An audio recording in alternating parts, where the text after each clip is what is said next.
दोस्तों, tin education में आप सभी का आज फिर से स्वागत करती हूँ। तो लेसन प्लान की सीरीज़ में हम फिजिक्स, बायो और मैथ के लेसन प्लान कंटिन्यू कर रहे थे। तो आज मेरे पास मैम का एक भौतिक विज्ञान यानी कि फिजिकल साइंस का लेसन प्लान है। डेट आप अपने अकॉर्डिंग डाल सकते हैं और क्लास 6 to 9 जिस भी क्लास में टॉपिक हो आप उसके लिए इस लेसन प्लान का पैटर्न यूज़ कर सकते हैं। 35 मिनट की इसमें अवधि रहती है और जो आज का हमारा मेन प्रकरण यानी कि जो हमारा मेन टॉपिक रहेगा वो रहेगा दाब। विद्यालय का नाम, जो भी विद्यालय आपको इंटेंसिव के लिए अलर्ट किया गया है, आप इसमें उस विद्यालय का नाम लिख सकते हैं। लेसन प्लान के हमारे कुछ सामान्य उद्देश्य रहते हैं। इससे पहला रहेगा कि जो विद्यार्थी हैं, विद्यार्थियों की विज्ञान विषय में रुचि जागृत करना। दूसरा, विद्यार्थियों को जीवन में विज्ञान के महत्व से परिचित कराना। तीसरा, विद्यार्थियों में तार्किक चिंतन तथा समस्या समाधान योग्यता का विकास करना। चौथा, विद्यार्थियों में अन्वेषणात्मक क्षमता का विकास करना। पांचवा, विद्यार्थियों में वैज्ञानिक दृष्टिकोण विकसित करना। और छठा, विद्यार्थियों में विज्ञान के नियमों, तथ्यों, सिद्धांतों से परिचित कराना। उसके बाद हमारे कुछ पाठ्यवस्तु विश्लेषण रहते हैं।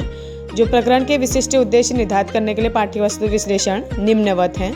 जैसे पहला रहेगा दाब, दूसरा रहेगा वायु दाब, तीसरा रहेगा द्रव्य दाब।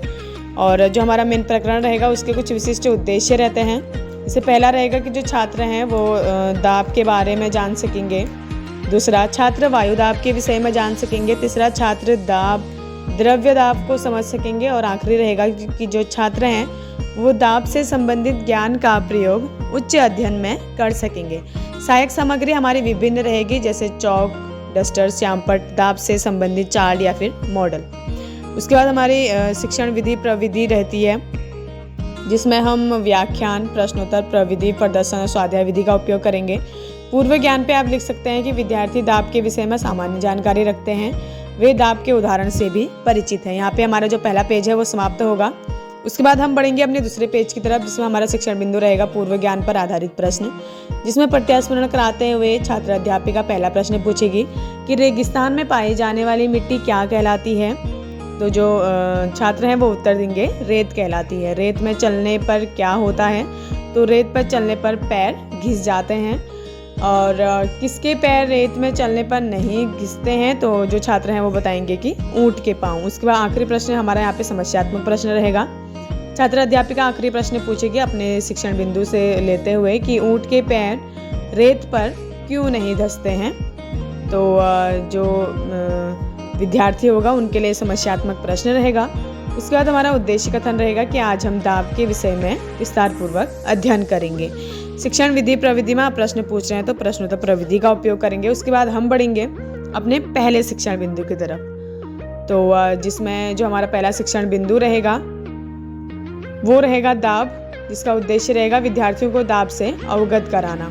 छात्र अध्यापिका विकासात्मक प्रश्न पूछते हुए पहला प्रश्न पूछेगी कि जल वितरण हेतु घरों में क्या बनाई जाती है। तो जो छात्र हैं वो बताएंगे कि टंकी बनाई जाती है। सामान्यतः जल की टैंकी कहाँ बनाई जाती है? तो जो छात्र हैं वो बताएंगे कि छत पर या फिर ऊंचाई पर बनाई जाती है। आखिरी प्रश्न पूछा जाएगा जल की टैंकी ऊंचाई पर क्यों बनाई जाती है। तो यह विद्यार्थियों के लिए एक समस्यात्मक या फिर स्पष्ट उत्तर रहेगा। और शिक्षण विधि प्रविधि में प्रश्नोत्तर प्रविधि, प्रदर्शन, सह प्रश्नोत्तर प्रविधि का उपयोग करेंगे, क्योंकि आप देख सकते हैं सहायक सामग्री के तौर पर छात्र अध्यापिका द्वारा एक जो टैंकी है उसका चित्र बनाया गया है दाब, जिसमें दाब के बारे में समझाया गया है।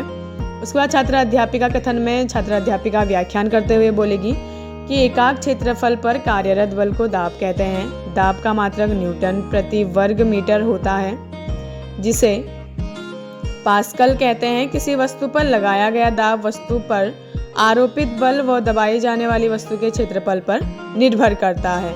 समान क्षेत्रफल पर अधिक बल लगाने से दाब अधिक लगता है। दाब एक अदिश राशि है जिसे P से व्यक्त करते हैं। दाब इक्वल टू पृष्ठ के लंबवत बल बट्टे पृष्ठ का क्षेत्रफल। और यहाँ पे जो दाब है उसका फॉर्मूला दिया गया है। और छात्र अध्यापिका द्वारा यहाँ पे एक छोटा सा श्यामपट्ट लगाया गया है। मैं उसको आपको नेक्स्ट पेज में दिखा देती हूँ। और आप देख सकते हैं यहाँ पे एक छोटा सा श्यामपट्ट सारांश के तौर पर छोटा सा श्यामपट्ट लगाया गया है छात्र अध्यापिका द्वारा। और उसके बाद इसमें छात्र क्रियाएं में जो छात्र हैं वो सभी ध्यानपूर्वक सुनेंगे। श्यामपट्ट पर आप देख सकते हैं एकांत क्षेत्रफल पर कार्यरत बल को दाब कहते हैं। दाब का मात्रक न्यूटन प्रति वर्ग मीटर होता है, जिसे पास्कल कहते हैं। दाब एक अदिश राशि है और इसे पी से व्यक्त किया जाता है या फिर करते हैं। व्याख्यान के बाद अंत में मूल्यांकन हेतु प्रश्न पूछा जाता है। इसमें छात्र अध्यापिका द्वारा पूछा गया है कि दाब का क्या मात्रक है। और उसके बाद हम बढ़ेंगे अपने दूसरे शिक्षण बिंदु की तरफ, जिसमें हम पढ़ेंगे वायु दाब के बारे में, जिसका उद्देश्य रहेगा कि जो विद्यार्थी हैं उनको वायु दाब से अवगत कराना। विकासात्मक प्रश्न पूछते हुए पहला प्रश्न पूछा जाएगा कि गर्म पानी से भरे बर्तन के ऊपर ढक्कन लगाने पर क्या होगा। तो जो विद्यार्थी हैं वो बताएंगे कि भरे बर्तन के ऊपर ढक्कन लगाने पर जलवाष्प एकत्रित हो जाएगी। दूसरा प्रश्न पूछा जाएगा जलवाष्प किस अवस्था में होती है। तो जो जलवाष्प होती है वो गैसीय अवस्था में होती है। गैस अवस्था में जलवाष्प किस प्रकार दाब डालती है, यदि विद्यार्थियों के लिए समस्यात्मक या फिर अस्पष्ट उत्तर रहेगा। और शिक्षण विधि प्रविधि में प्रदर्शन सह प्रश्नोत्तर प्रविधि का उपयोग करेंगे। और उसके बाद छात्र अध्यापिका कथन में छात्र अध्यापिका व्याख्यान करेगी कि वायु प्रत्येक स्थान पर सभी दिशाओं में समान रूप से दाब डालती है। हमारे चारों ओर के वायुमंडल द्वारा लगाए गए दाब को वायुमंडलीय दाब भी कहते हैं। हवा अधिक वायुदाब से कम वायुदाब के क्षेत्र की ओर बहती है। इसी दाब के अंतर के कारण हवाएं चलती हैं। और जो वायुमंडलीय दाब है उसको एटीएम से व्यक्त किया जाता है, यानी कि एटीएम इसको व्यक्त किया जाता है वायुमंडलीय दाब को। और छात्र क्रियाएं में जो विद्यार्थी हैं वो ध्यानपूर्वक सुनेंगे। वायु दाब के बारे में एक सहायक सामग्री के तौर पर छोटा सा एक सहायक सामग्री लगाई गई है। छात्र अध्यापिका द्वारा छोटा सा एक चार्ट लगाया गया है। उसके बाद यहाँ पर सारांश में भी आप देख सकते हैं, यहाँ पे छात्र अध्यापिका द्वारा जिसमें लिखा गया है कि वायु प्रत्येक स्थान पर सभी दिशाओं में समान रूप से दाब डालती है।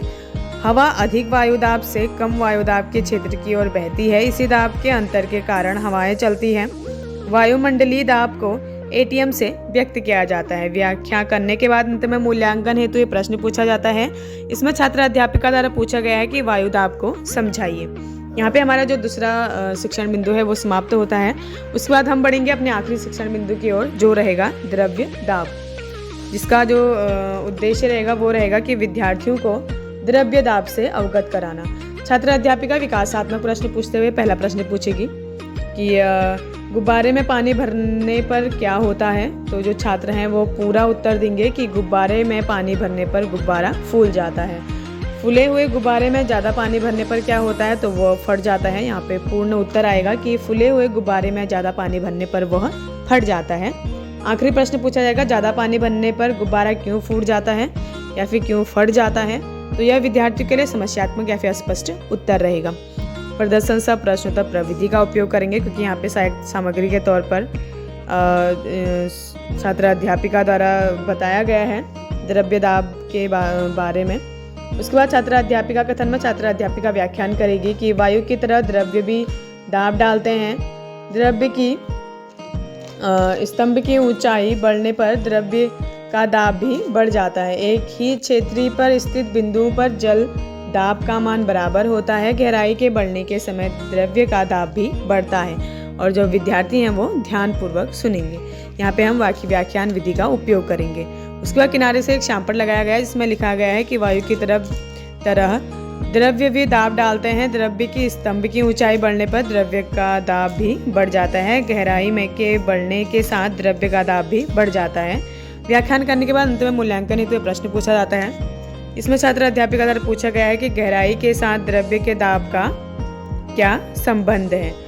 यहाँ पे हमारा जो शिक्षण बिंदु है वो समाप्त होता है। उसके बाद हम बढ़ेंगे अपने आखिरी पेज की तरफ, जिसमें हमारा सबसे पहला रहेगा निरीक्षण कार्य, श्यामपट्ट कार्य एवं निरीक्षण का, जिसमें छात्र अध्यापिका विद्यार्थियों को श्यामपट्ट सार अपनी अपनी कार्य पुस्तिका में लेखन को कहेगी तथा कक्षा में घूम घूम के कक्षा का निरीक्षण व विद्यार्थियों को व्यक्तिगत सहायता आवश्यकता पड़ने पर प्रदान करती है।